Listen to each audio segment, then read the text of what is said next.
Welcome students. First of all, draw your attention towards the blackboard.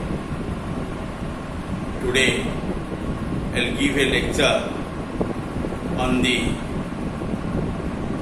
skull of apes. You know, the skull is a component, a part of the axial skeleton. And axial skeleton is also a portion of the endoskeleton. That means you people know today about the skeleton of fowl.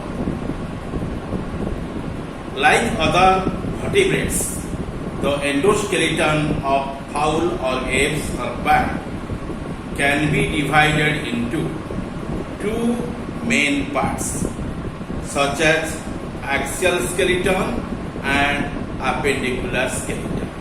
Axial skeleton and appendicular skeleton. You know, the axial skeleton actually arranging in the axis of the organism. It forms the axis skeleton because they are arranging in the axis manner or axial faces.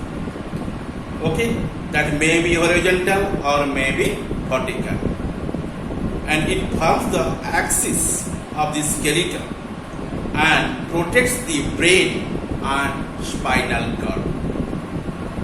This is the major function of the skeletal system, which one gives the protection to the organism from externally, as well as also giving the protection to the internal parts of the body. Protection is the major role of it. It forms the axis of the skeleton and protects the brain and spinal cord. You know, the brain and spinal cord, these are the parts of the central neuron system or central nervous system. Okay? And the brain, which one is a very important and vital most part of the nervous system, as well as the entire part, the organs, that is very vital most. It would be remaining within a box-like structure that is called as the brain box, or also be called as bone box or bony box. That one in English called as skull, and in zoological it is also be called as cranium. Due to remaining inside of it, you find the brain in the head. So head is known as cephalon and brain otherwise known as encephalon. Okay, and actually the brain would be lost within the skull. The skull is the vital most part of the axial skeleton. Okay, however, the axial skeleton generally deals about the skull, vertebral column, ribs and sternum. Okay, in case of the bird or apes. Remember, actually the axial skeleton forms the axis of the skeleton and protects the brain and spinal cord. It includes the skull, vertebral column, ribs and sternum. While appendicular skeleton, it includes the limb bones and gadol bones. Let us know about the vividly about the skull, which one belongs under the axial skeleton. Skull of bird or apes may be conveniently studied under the following parts. First part is called as the cranium or brain case or brain box. It forms the middle part of the skull and protects the brain. It is also known as the brain box. Again listen, what is the brain case or cranium? Brain case or brain box or cranium, the same meaning. It is otherwise called as the skull in oval. It forms the middle parts of the skull and protects the brain It is also known as the brain box. This brain case, otherwise called as the brain box. Okay? Within this box, you must find the brain. So it is called as brain box. After the brain box, in this skull, you also find 3 pairs of capsules like sense organs. These are called as sense capsules. There are 3 pairs, remember. There are the 3 pairs of sense capsules, namely auditory or otic capsule. Other one is the optic capsule. Okay. Thirdly, you find the olfactory capsules. 3 pairs of capsules you have noticed, the remaining within the skull. What are these? Again, your auditory capsule, otherwise called as your otic, OTIC, otic capsule. Second one is called as optic capsule, which allows the eyes. And third one, that is called as olfactory capsule, which refers to your nostrils or nose. For this being, you remember in here, there are 3 pairs of sense capsules, namely auditory, optic, and olfactory capsules, which encloses the organs of hearing, organs of sight, and organs of smell, respectively. They are attached with the cranium. Thirdly, you consider the visceral skeleton. Visceral, V-I-S-C-E-R-A-L, visceral skeleton. It includes the upper jaw, lower jaw, and higher apparatus. Higher apparatus. Okay? Upper jaw, lower jaw, and higher apparatus. H-Y-O-I-D, higher apparatus, A-P-P-A-R-T-U-S. Okay? Higher apparatus, H-Y-O-I-D, higher apparatus, A-P-P-A-R-A-T-U-S. Okay? And these 3 are belonging under the visceral skeleton, and these are the main factors of the skull. Then you know about the functions of the skull, and you know the distinguishing features you can get from the skull. The distinguishing features of the skull of the birds or apes are as follows. First of all, the skull is light in weight. Skull is light in weight due to the spongy bones with air spaces.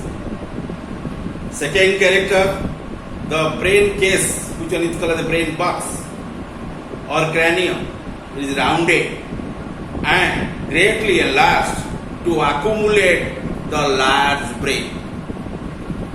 Third, the teeth are offset for the manipulation of food there. There is present a long pointed beak.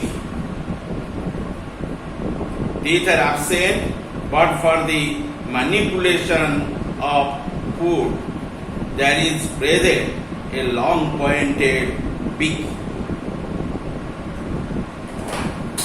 Fourth, there is single occipital condyle. There is single occipital condyle. Okay.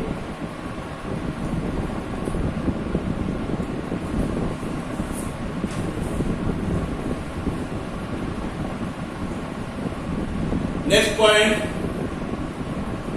the foramen magnum is comparatively anterior and ventral in position because the skull articulates vertically with the vertebral column. Sixth point, ventral is just in front of your basioccipital is the basitemporal, which is strengthens the skull base. Next point, the quadrate is a large stout and triradiate bone which articulates the lower jaw with the upper jaw. The orbits refers to what? Your optic fossa, at where the eyes are inserted. The orbits are large, which accommodate the relatively massive eyes and are situated somewhat forward. The bones of the skull of the adult bird are closely fused together and their sutures become obliterated. Therefore, it is difficult to identify them separately.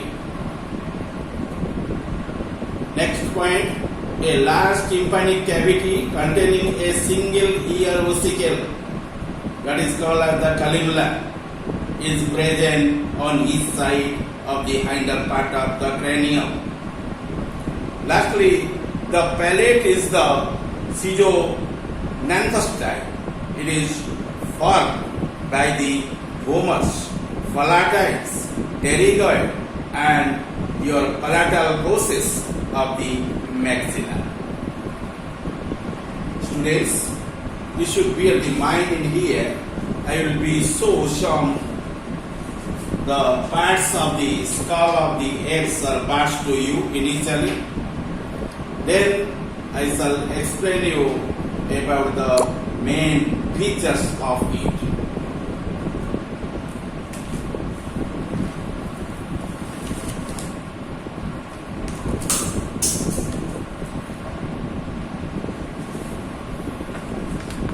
Let us reveal. This is the one diagram of the book of the skull of the apes or bird. This is the dorsal view. In this view, we must find towards anterior premaxilla. Then premaxilla also be connecting with your nasal process of the premaxilla. Premaxilla bears towards the nostril, called as the nasal process. So it is called as nasal process of premaxilla. Then besides of it you find the nasal aperture. Then at the posterior you find the bone of the maxilla. Each one is called as maxilla. Each half of the lower jaw, you must notice the maxilla is there. Just above the maxilla you find the nasal bone. Both the sides you find the nasal bone also present. Besides of your nasal process of the premaxilla.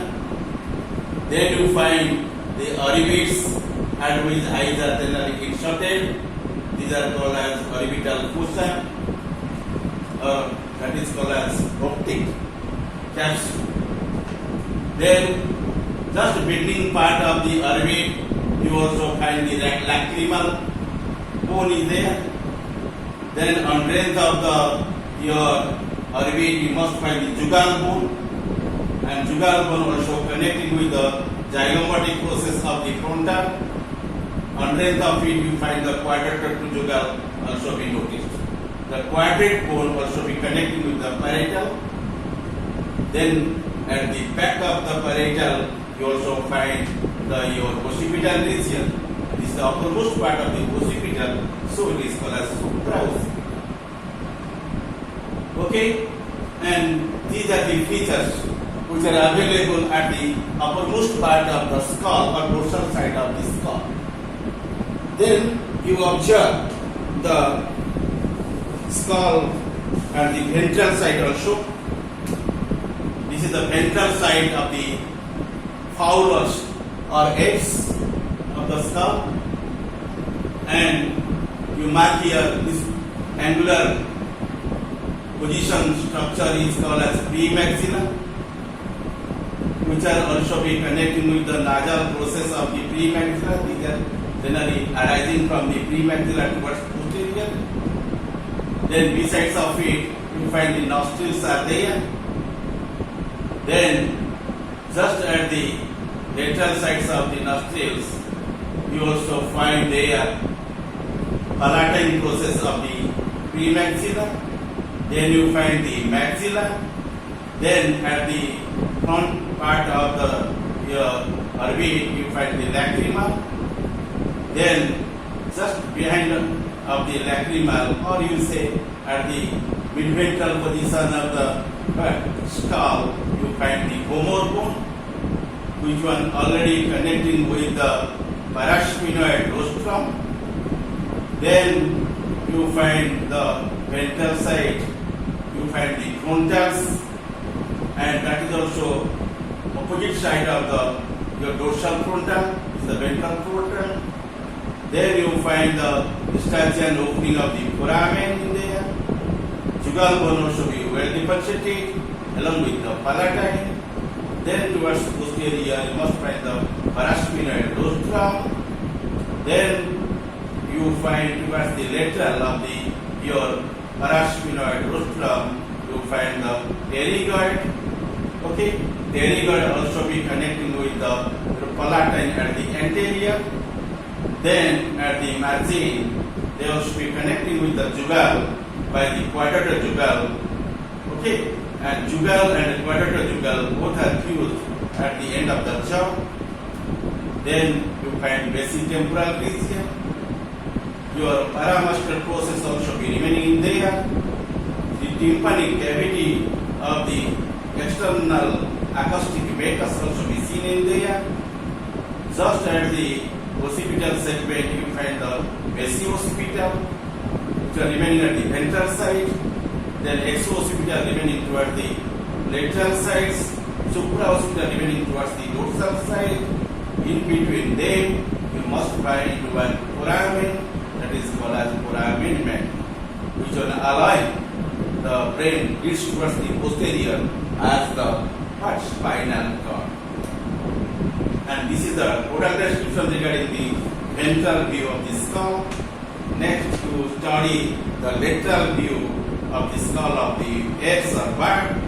You see, the foremost part is called as premaxilla.